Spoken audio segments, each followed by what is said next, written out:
Em tempos de crise, 2 é uma mensagem segunda.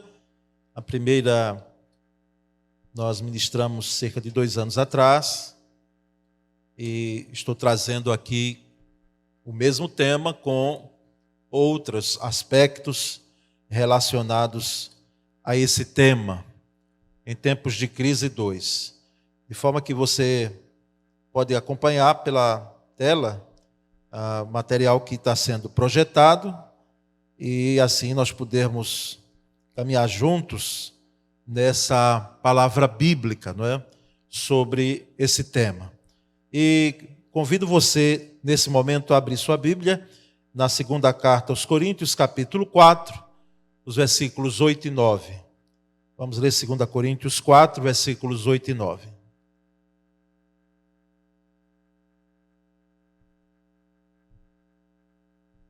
Gostaria que você acompanhasse na sua Bíblia a primeira vez da leitura e depois todos nós vamos juntos fazer a leitura da tela. 2 Coríntios 4, 8 e 9. O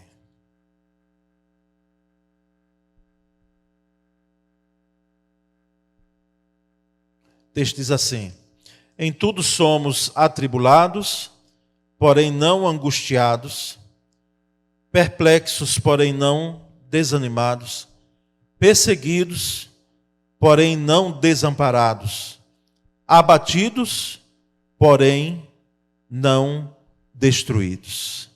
Meus irmãos, nós temos aqui esse texto da lauda do apóstolo Paulo, a autoria dele, e ele deixa muito claro a situação que naturalmente o crente, eu estou falando muito mais dentro de uma perspectiva cristã, embora entendo e sabemos disso que crise está susceptível a todas as pessoas.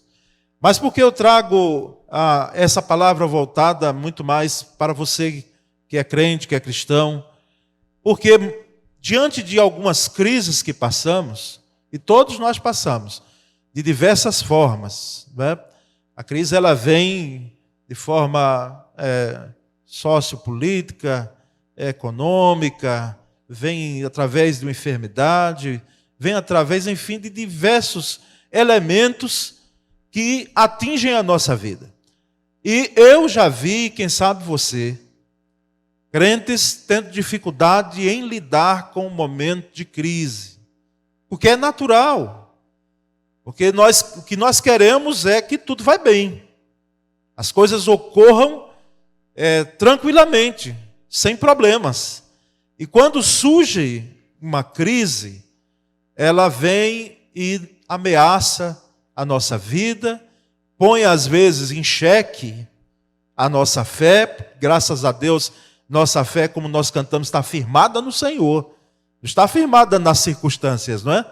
Mas nós ficamos abalados. Nós chegamos a ficar, como o apóstolo Paulo colocou aí, em situações que nós questionamos, no mínimo. Temos indagações, ou às vezes até super indagações, que criamos porque está acontecendo aquela situação, naquele momento, com a família, não é, com você. Às vezes a gente expande até a nação. Então, essa palavra está voltada para nós nessa noite.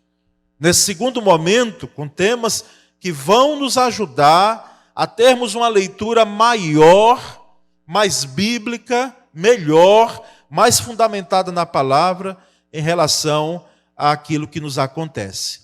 E percebemos, num primeiro aspecto, né, que esses tempos de crise, eles vêm como uma armadilha do diabo, muitas vezes.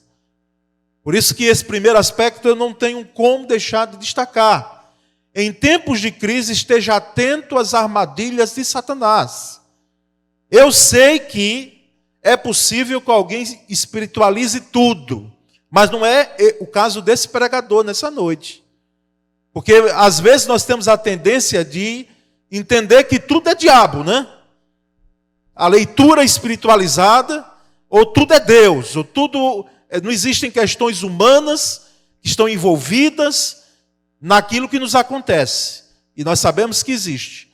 Mas quando eu trago que em tempos de crise você esteja atento às armadilhas de Satanás, do diabo, que tem gente até que sabe não crer. Eu já ouvi gente dizendo assim, não, Satanás são as pessoas ruins desse mundo. São as pessoas que fazem o mal, procuram o mal. Ah, meu Deus, se fosse assim, seria menos mal. Porque ele é ardiloso, a antiga serpente. E nós não queremos poupá-lo em hipótese alguma, numa palavra como essa, porque em muitas crises ele se faz presente com os seus ardis. E nós percebemos então que em tempos de crise nós precisamos estar atentos às armadilhas de Satanás. E eu trago o texto de Lucas 22, 31 a 33. Você acompanha a leitura desse texto. Diz assim, Simão, Simão, Jesus dizendo, Satanás pediu vocês para peneirá-los como trigo. Mas eu orei por você, para que a sua fé não desfaleça. E quando você se converter, fortaleça seus irmãos. Mas ele respondeu, estou pronto para ir contigo para a prisão e para a morte.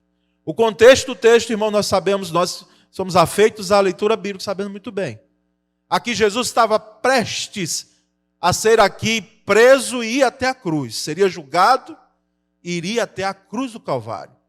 E aqui os discípulos, eles começaram a estranhar o discurso de Jesus. As falas de Jesus. Jesus falando que, na realidade, ele precisava ir até a cruz. E Pedro, dentro daquele temperamento maravilhoso que ele tinha, né? Tão líder do grupo, era a voz do grupo. E quem é que não gosta de um Pedro, aliás, na igreja? A língua mata a gente. De um Pedro na igreja. Quem é que não gosta daquele sujeito, não é, eufórico? Aquele temperamento assim, elétrico, como os estudiosos falam sobre o Pedro. E aqui justamente foi o momento que ele pôde ceder às artimanhas, às ordens do diabo. Porque Jesus estava dizendo, olha, Satanás pediu, porque ele pede. Ele não faz nada que, de acordo com a vontade de Deus, eu sei que é uma teologia muito profunda, esse aspecto. E tem gente que não entende muito bem. Por isso que alguém já disse, e talvez você não se escandalize não, que até Satanás ele acaba sendo servo de Deus. Embora os ardis dele não se coadunam em hipótese alguma aos propósitos de Deus. Em forma alguma. Mas ele é inferior à autoridade que Jesus tem na sua divindade. Por isso que ele vem aqui, o próprio Jesus, e diz, olha, Satanás pediu para peneirá-los como trigo, burilar vocês. Vocês, os 11, naquele momento ali, 12 apóstolos, Judas já concebido a ideia de trair Jesus, e o Pedro, poucos instantes daqui, ele iria negar o mestre. E aqui nós percebemos os ardis por quê? Porque embora Jesus disse a Pedro que orou por ele, coisa maravilhosa quando Jesus é o nosso intercessor, não é?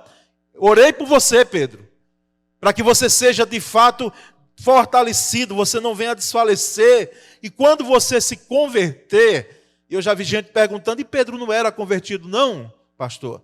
Aqui a conversão, o sentido da palavra, é quando você que está indo para um caminho, você der a meia volta, quando você cair em si, quando você perceber que o meu reino não é desse mundo, mas é um reino celestial, quando você tiver um entendimento maior e pleno daquilo que eu vim fazer aqui, você então fortaleça, anime os seus irmãos. É nesse sentido.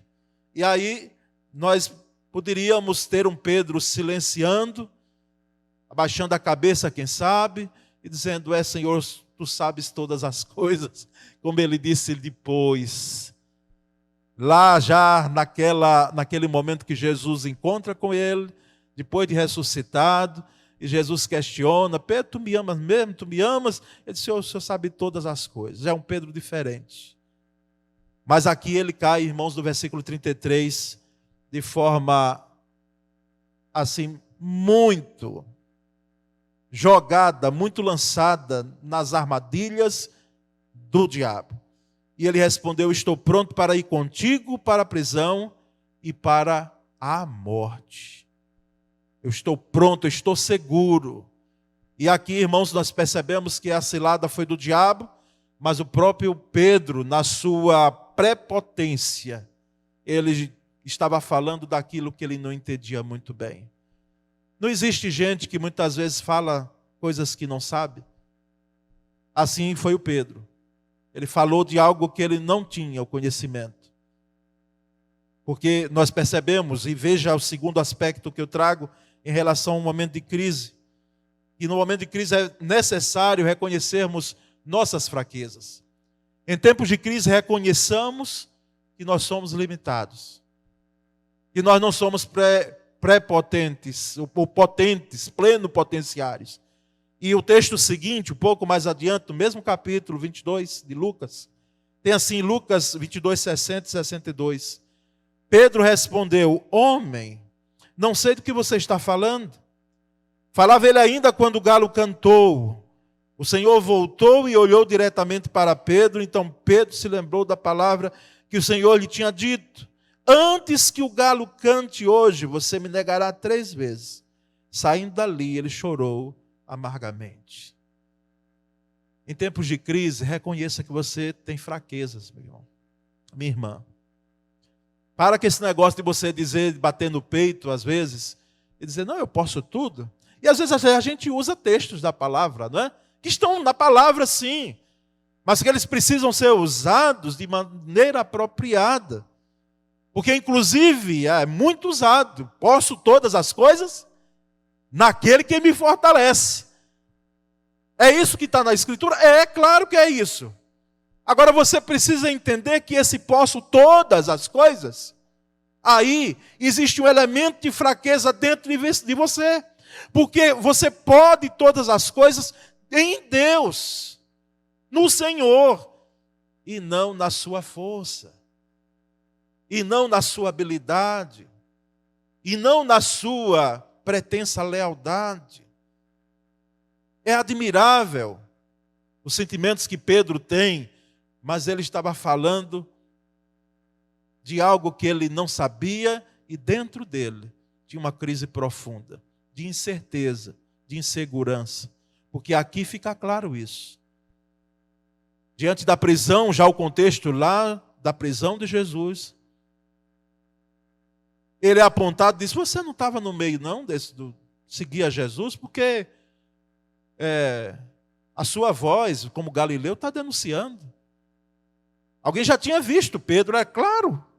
Jesus andava com multidão, para cima e para baixo. E ele, veementemente, ele vai dizer: eu nunca vi esse homem. Não conheço esse homem. Você sabe que alguém que você conhece de perto, você conviveu 3 anos, num discipulado assim intenso, mergulhado. Porque o discipulado que hoje nós temos na igreja, ele é pontual. Ele é pontual, mas Jesus conviveu com os discípulos.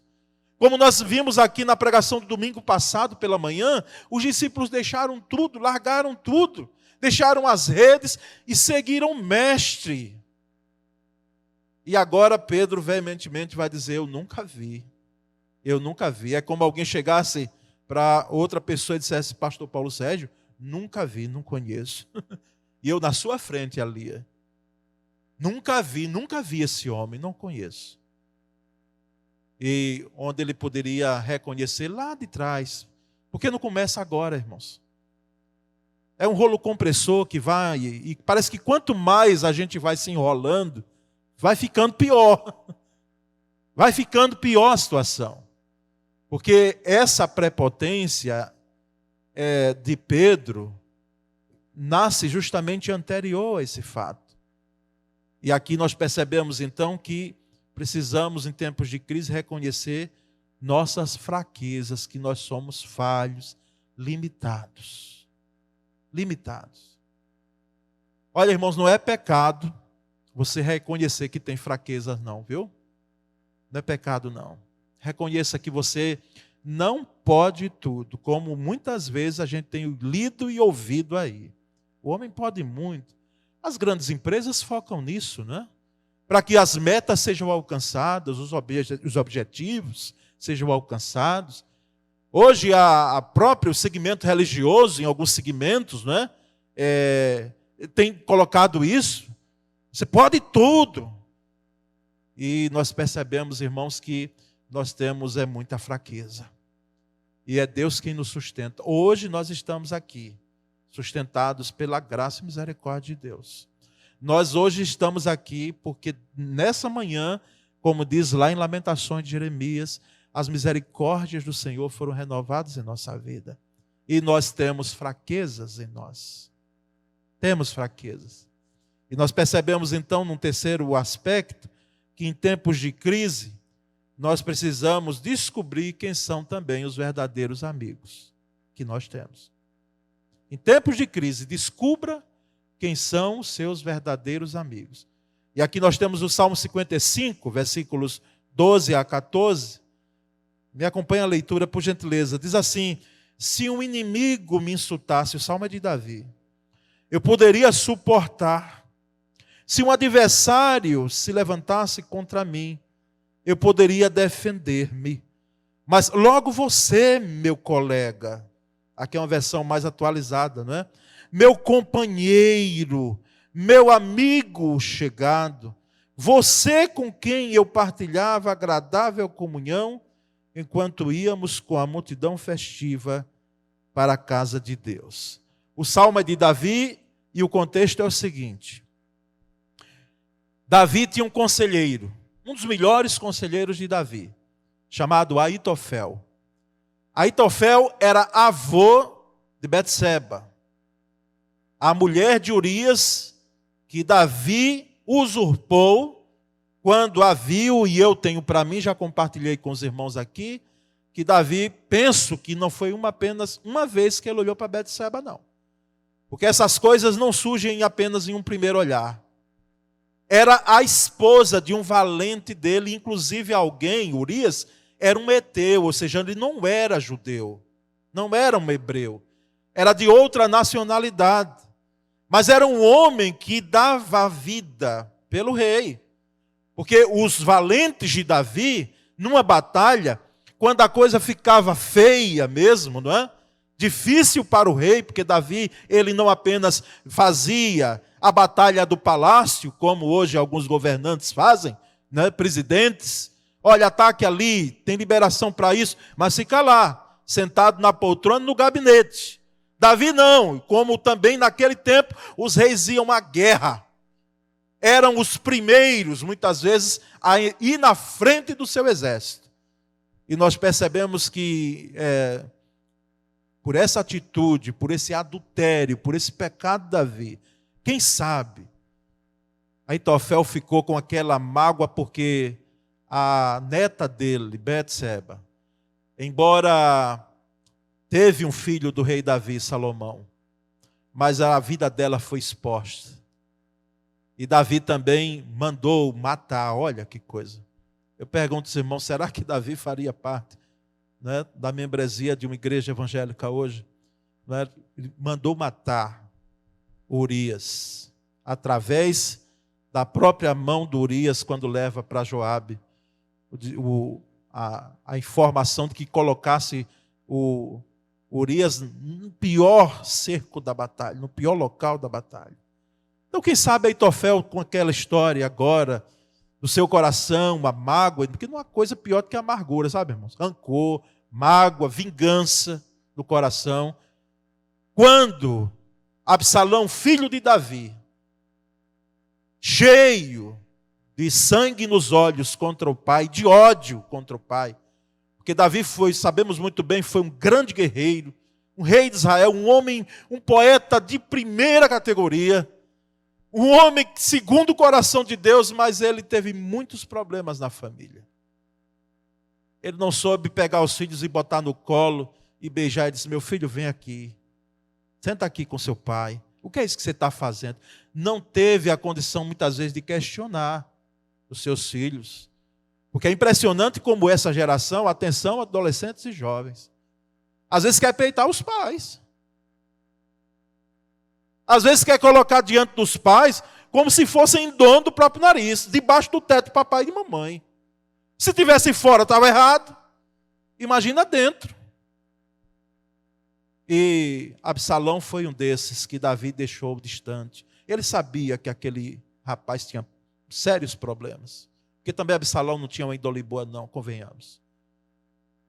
Mas já ouvi de mais de uma mãe, as mamães dizendo, olha, não é que eu gosto mais do filho A ou do filho B, é porque esse dá muito trabalho, eu tenho que estar muito mais perto dele. Ele precisa muito mais da minha atenção, do meu carinho, do meu cuidado.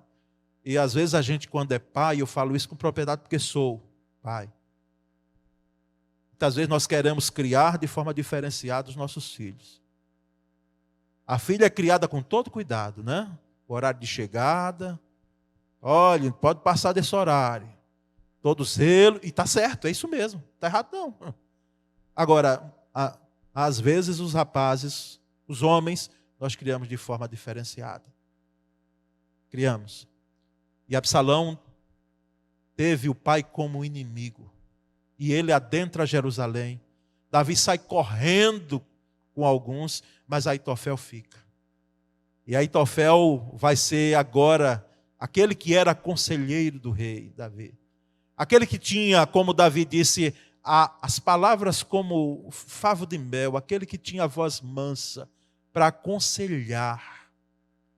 Aquele que era conselheiro do rei vai dizer agora a Absalão, filho de Davi, inimigo de Davi. Tem coisa pior do que eu acho que para um pai ter um filho como inimigo, irmãos. Coisa triste. Ele disse, olha, ó rei, faça isso e faça aquilo. E deu sugestões terríveis. Coabita com todas as concubinas de seu pai. Na frente de todo o povo, arma as tendas aí. E havia uma amargura e um rancor. E aí Davi vem aqui nesse Salmo 55 e diz, mas se fosse um adversário meu, eu não estranharia? Se fosse um inimigo? Porque tem pessoas que não morrem de amor pela gente, não é? Talvez você não tenha nenhum inimigo como eu mesmo não tenho. Mas eu sou ingênuo a ponto, e você é ingênuo ao ponto, de dizer que nós somos benquistos por algumas pessoas, nem sempre. Pessoas que muitas vezes, elas criam uma antipatia, só no olhar às vezes. Em olhar, ela quer fazer uma leitura de você, equivocada, errada. Eu já ouvi, inclusive no ambiente de igreja, né? Alguém chegar para outra pessoa e dizer, olha, eu pensava totalmente diferente de você. Pensava que você era assim e tal. Porque não conhece. Mas Aitofel conhecia Davi muito bem, e Davi conhecia Aitofel. Aitofel sentava na mesa do rei. Aitofel era um amigo do rei, meu amigo. E se tornou um inimigo. E eles juntos iam à casa de Deus, eram amigos. Então o que é que nós entendemos com isso aqui, com essa experiência, com esse episódio? É de que num tempo de crise, perceba de fato quem são os verdadeiros amigos. Porque o próprio Salomão, filho de Davi, filho de Betseba, ele vai escrever que há amigos mais chegados do que um irmão. E no tempo de crise você vai saber quem de fato é seu verdadeiro amigo. Quem de fato pode lhe dar o ombro aí, para você botar a sua cabeça. Porque quando vai tudo bem com você, isso no ambiente profissional, isso ocorre muito, irmãos. Quando vai tudo bem, às vezes os seus negócios indo muito bem, a família indo bem, você prosperando e é bom, louvado seja Deus por isso, mas quando você enfrenta uma crise, os amigos, aqueles amigos que não são verdadeiros, eles começam a se afastar. E vão ficar apenas os poucos. Por isso que nós precisamos dizer aos nossos filhos. Porque é impressionante como alguns pensam que as amizades que têm são amizades verdadeiras.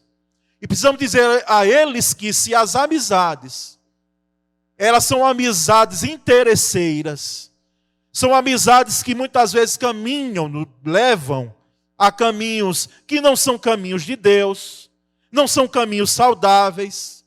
Nós precisamos lembrar aos nossos filhos de que a amizade se conta nos dedos nas mãos. Inclusive, eu diria a você, adolescente que está aqui, não é junior, nem tanto, mas aos adolescentes e aos jovens também, de que os melhores amigos, se não forem os seus pais, não pense que outros serão. São seus pais. Devem ser seus pais os primeiros. Amigos que você tem, por mais desafiador que eu seja. Lidando com gente, parece que eu estou ouvindo aqui alguém pensando, né? Dizendo assim, pastor, é porque você não conhece meu pai. Não conhece minha mãe. Quando ela está daquele jeito, o senhor não conhece. Mas precisamos dizer que existem amigos verdadeiros, mais chegados que o irmão. Olha, irmãos, que coisa maravilhosa. É quando você tem um amigo de verdade. E o amigo de verdade é o seguinte. Se você tem um amigo de verdade, vê se não é assim. Vocês já discutiram um momento. Já tiveram um desgaste aí. Já ficaram bicudos um com o outro. Quem sabe até por um tempo curto, ficaram até sem se dirigir palavra. Por quê? Sabe por quê? Porque o amigo, ele olha no nosso olho e ele diz, rapaz, tenha paciência, você fez isso, você vai fazer isso, não faça isso não. Ele não pede licença, ela não pede licença para dizer, porque ela sabe, ela é amiga, ele é amigo. Quando a gente não é amigo, a gente fica cheio de dedos, né?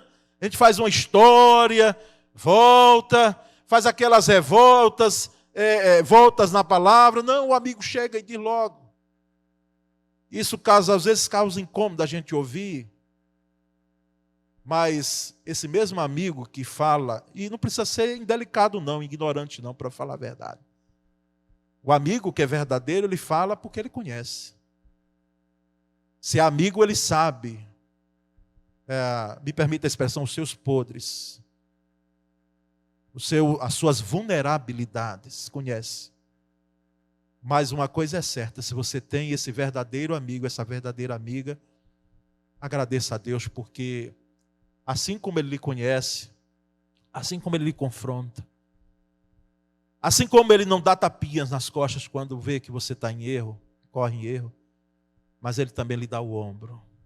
Ele segura na sua mão, Ele leva, Ele às vezes tira dele para lhe emprestar, ou às vezes até dá, porque amigo faz assim.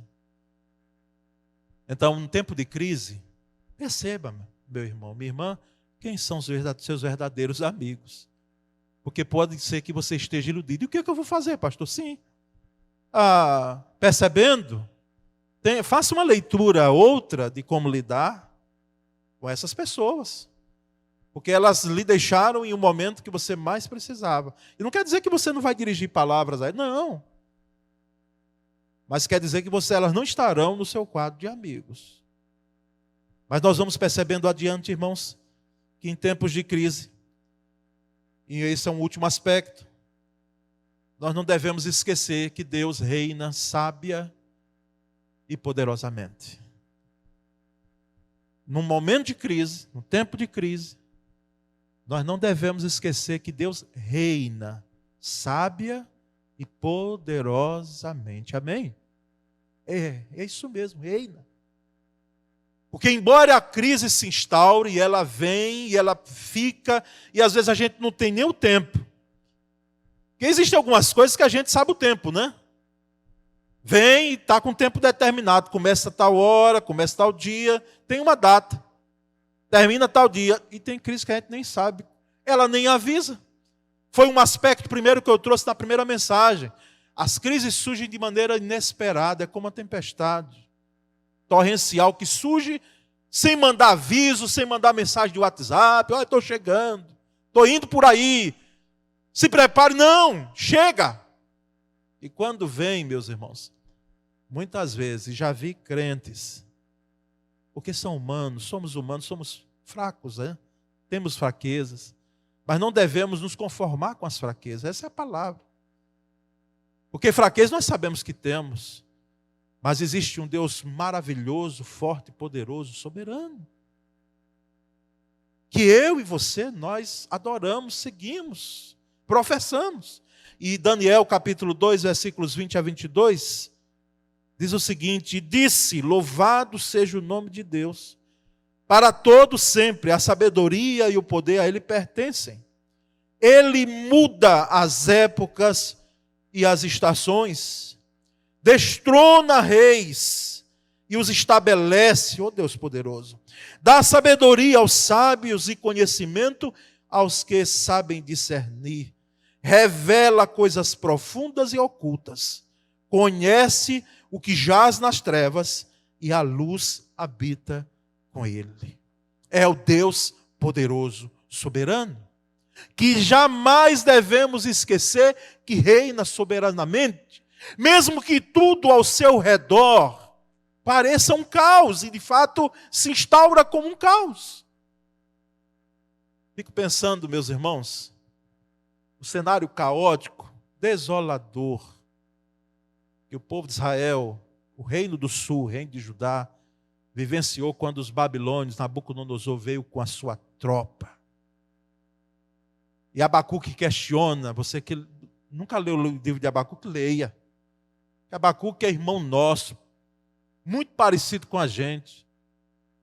E Abacuque, como profeta de Deus, ele vai e ele questiona o Senhor: Senhor, o Senhor vai usar esse povo? Os babilônios, eles estão vindo aí, derrotando tudo, eles estão instaurando aí algo assim que nós não temos como suportar. O Senhor vai permitir isso? E Abacuque questiona, e depois ele vai dizer: pô, vou me colocar na minha torre de vigia, e eu vou ver o que é que Deus vai me responder. E Deus responde para ele justamente dizendo: olha, Abacuque, você pode tranquilizar seu coração, porque esse povo vem mesmo. Vai vir. E eles virão com a minha permissão para trabalhar o reino do sul, que ainda ficou de pé, porque o reino do norte já tinha ido, né? Já tinha ido embora. Vou permitir. Haverá 70 anos de cativeiro, e vocês jamais dobrarão seus joelhos para entidades como hoje acontece em Israel. E, irmãos, nós percebemos ali que, junto com o que os profetas daquele período narraram, eles vaticinaram, eles deixaram claro nos seus escritos, nas suas profecias, sempre uma palavra de esperança no meio. Sempre uma palavra de um Deus que não faz as coisas por acaso, sem propósito. Sempre junto com o cenário caótico de escassez, de deserto, de dificuldade, de tribulação, de burilação, como trigo, né, como Jesus disse com Pedro, vem o quê? Vem a palavra de que existe um Deus que reina soberanamente. Um Deus que está no trono. Então, nessa noite, gostaria que você e eu saíssemos daqui certos de que nós não estamos aqui para assistirmos um cenário de crise sem termos saída, hipótese alguma. Existe um Deus que vela e que reina, e que Ele, sim, tem o poder de mudar quando Ele quer. Porque o texto que nós lemos de Daniel diz que Ele destrona reinos, Ele muda as estações, Ele faz o que Ele quer, não é? Assim faz também com a nossa vida. Assim faz também com a nossa família. Assim faz com aquilo que nós pensamos. Lembro de uma mensagem que preguei aqui, quando se pensou que era o fim, era o começo. E nós percebemos que existe um Deus que reina sábia e poderosamente. E que aquilo que está acontecendo não é o final. Quem sabe, sim. Eu creio plenamente nisso. É o início de um novo momento. É um novo momento, é uma nova história, é uma nova situação. Porque, reitero, às vezes as coisas elas estão aqui, tudo bem, mas elas pioram. Vê se você não já ouviu isso aqui de mim, vocês que estão mais tempo. Elas pioram, depois elas pioram um pouco mais, mas depois nós temos uma grande vitória. Uma grande vitória. Porque muitas vezes diante desses vales e montanhas que nós enfrentamos, nosso Deus está tanto em um quanto em outro lugar. Nós vamos, nesse momento, entoar um canto. E eu quero, nessa noite, antes de fazer a oração com você, né, mais do que por você, mas com você, deixar essa palavra como mais do que reflexão, mas como uma palavra que venha burilar no seu coração. E através desses aspectos, você venha dizer, olha, isso aqui eu preciso observar, ou toda a mensagem. Eu preciso rever isso aqui, eu preciso tapar essas brechas aqui. Eu preciso me policiar, eu preciso lançar fora essa situação que está ocorrendo comigo hoje. Eu preciso rever os meus conceitos. Eu preciso rever a fé que tenho exercido até hoje. Para os orientais, lendo sobre os conceitos de crise, para alguns povos orientais, crise é sinônimo de crescimento. De crescimento. De um novo momento. E para você, mediante a palavra de Deus, eu lhe digo que isso tem tudo a ver. Há uma coerência. Algo que traz dor, algo que traz frustração, algo que traz perdas, quem sabe? Mas através desses elementos que nós não gostamos de nenhum deles, através desse momento, Deus está lhe fazendo crescer. Deus está lhe fazendo crescer. E eu não tenho dúvida, irmãos, eu digo isso porque não é uma experiência minha, pessoal, apenas. É dos personagens bíblicos que a gente vê. É de gente crente que a gente admira, a caminhada cristã. Não existe uma crise que venha e que passe e que não deixe o seu caminho para um novo momento de vitória. De vitória. Um novo contexto. Quero crer que tem gente aqui que está passando uma crise. E só você conhece, você sabe de que forma ela é. Uma crise, quem sabe, de caráter espiritual. Lutas espirituais. Eu já disse que a pior luta é a luta dentro da gente, é mesmo. Olha, dentro do ser humano, quando existem crises de caráter espiritual, é uma luta grande, enorme. Às vezes a gente não tem a dimensão daquilo que está ocorrendo lá dentro. Crise emocional, da gente com dificuldades, doenças chamadas emocionais. Eu penso que tem gente aqui nessa noite que não está conseguindo, e eu estou um pouco com você, porque há noites que às vezes o sono se esvai e a gente tem dificuldade de conciliar o sono. Existe o cansaço, mas e é uma questão, quem sabe até, que eu não quero aqui trazer apenas o aspecto espiritual, é a questão química do corpo. Sim, pode ser. Vamos ao médico. E quando você vai e não é? Porque existem questões emocionais, doenças emocionais, lá do seu passado, que você traz até hoje como uma mala sem alça. Mas que houve dor, que houve a ferida. E você lida com isso. E é difícil você, hoje, se desvencilhar delas. Mas é possível lidar com elas de maneira tal que você não faça com que elas sejam o foco da sua vida. Crise de caráter familiar. A família vai tudo bem? Como é que estão as coisas lá?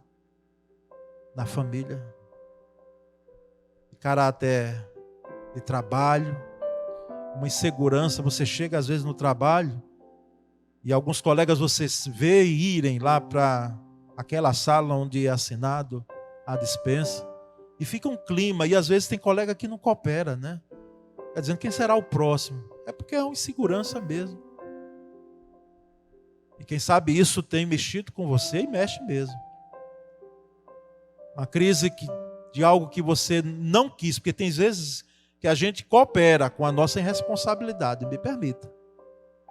A gente vai, faz algumas coisas, adquire algumas questões, algumas formas que nós fazemos, que ficamos profundamente endividados.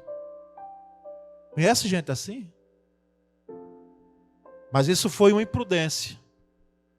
Mas e quando vem a doença? Que ela não manda recado e que você... Hoje, os recursos que tem, como aquela mulher que tinha um fluxo de sangue, não é? Uma hemorragia que não cessava nunca durante 12 anos, gastou tudo que tinha com os médicos e não teve jeito. Sabe, tem gente aqui enfrentando, não é, situações financeiras terríveis, e você não sabe como sair.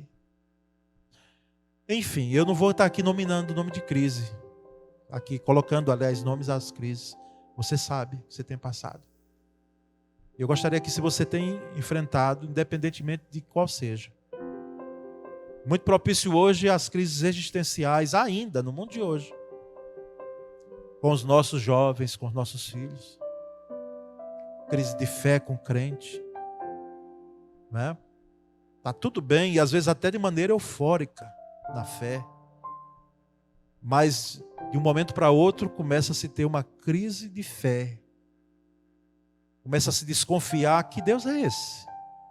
A pergunta de Abacuque que a gente faz: Senhor, o Senhor não vai interagir, não vai agir, não vai impedir? Então eu gostaria que você ficasse em pé, para que nós possamos orar juntos. Quem está enfrentando hoje uma crise tal que só você sabe, e que só Deus, através da sua graça e do seu poder, pode lhe dar forças para que você possa enfrentar dentro de um âmbito espiritual, mas através também de ferramentas que nós temos. Sabemos que são humanas, mas que quantas lutas temos enfrentado, que elas partem da questão, que passam, né, pelo que nós chamamos de espiritual. Então vamos orar nesse momento, vamos clamar juntos aqui ao Senhor, e pedir a Deus misericórdia e graça, e Ele concede graça e misericórdia, para que possamos suplantar a crise, enfrentar essa crise e passarmos por ela e depois cantarmos, como diz o cântico lá da cantora, né? O hino da vitória.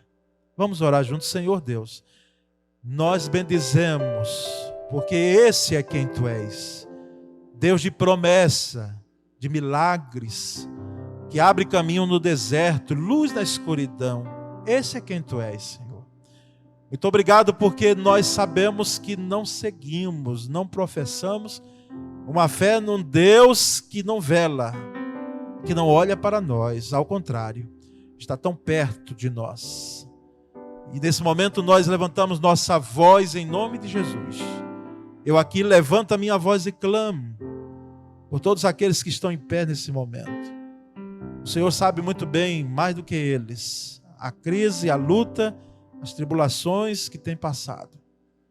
E o Senhor, que é soberano, poderoso, que reina sábia e soberanamente, ó Deus, nós te pedimos a Tua graça sobre eles, intervenção nas suas vidas.